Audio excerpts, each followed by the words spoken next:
আসসালামু আলাইকুম। আশা করি সবাই ভালো আছেন। তো আজ আমি আপনাদেরকে ঘুম বা নিদ্রা বন্ধের একটা মন্ত্র দিব।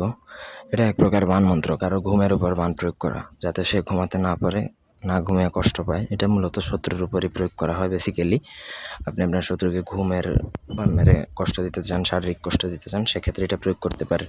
ঘুমের ওষুধ খেলেও কিন্তু তার ঘুম হবে না, এরকম একটা অবস্থা হবে। ঠিক আছে?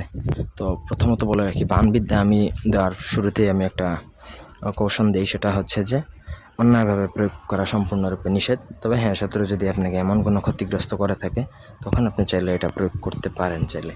তাছাড়া শত্রুকে ক্ষমা করে দেওয়া বেটার। পুরো ভিডিওটা না টেনে শেষ পর্যন্ত দেখুন। আমার চ্যানেলটা সাবস্ক্রাইব করবেন, লাইক কমেন্ট শেয়ার করবেন। আপনাদের ব্যক্তিগত যে কোনো প্রয়োজন বা যে কোনো কাজ আমাদেরকে দিয়ে করাতে চাইলে স্ক্রিনে দেওয়া নাম্বারে সরাসরি ফোনে, হোয়াটসঅ্যাপে অথবা ইমোতে যোগাযোগ করে যে কোনো কাজ করাতে পারবেন, দেশে বা দেশের বাইরে থেকে। তো এটা ইয়াত্রাইল অমুকের জায়গায় নাম, কেবেটে অমুক, মানে প্রথমে পিতার নাম বা মাতার নাম, তারপর বেটের জায়গায় আপনি ছেলের নাম অথবা মেয়ের নাম বলবেন। অমুক কি নিদ বন্ধ করে বাহাক ইয়া কাফ ইয়া কুদুসু, একটা সাদা কাগজে আপনি 400 বার কাফ লিখবেন, কাফ শব্দটা লিখবেন সাদা কাগজে 400 বার। তো কাফ শব্দটা লিখতে হবে আপনাকে অরিজিনাল পাকিস্তানি জাফরান কালি দ্বারা। অরিজিনাল জাফরান কালি ছাড়া কিন্তু কাজ হবে না।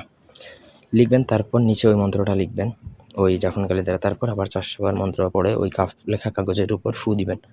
ফু দেওয়ার পর আপনি ওই কাগজটা কোনো পাথরের নিচে চেপে দিবেন, একটু ভারী পাথরের নিচে চেপে দিবেন।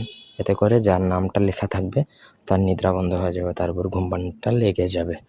তো এটা ততক্ষণ পর্যন্ত তারপর স্থায়ী থাকবে যদি কোনো জিন চালানের মাধ্যমে ওই মানে চালানটা কাটা না হয়, অথবা ওই কাগজ মানে পেপার যেটা সেটা পাথরের নিচ থেকে সরানো না হয়। এই দুইভাবে যদি না কাটা হয়, সেক্ষেত্রে ওইটা স্থায়ী হয়ে যাবে, তার অবস্থা একদম বেহাল কাহিল হয়ে যাবে যদি এই চালানটা না তোলা হয় বা না কাটা হয়। তো এই ছিল আজকের ভিডিও। ধন্যবাদ।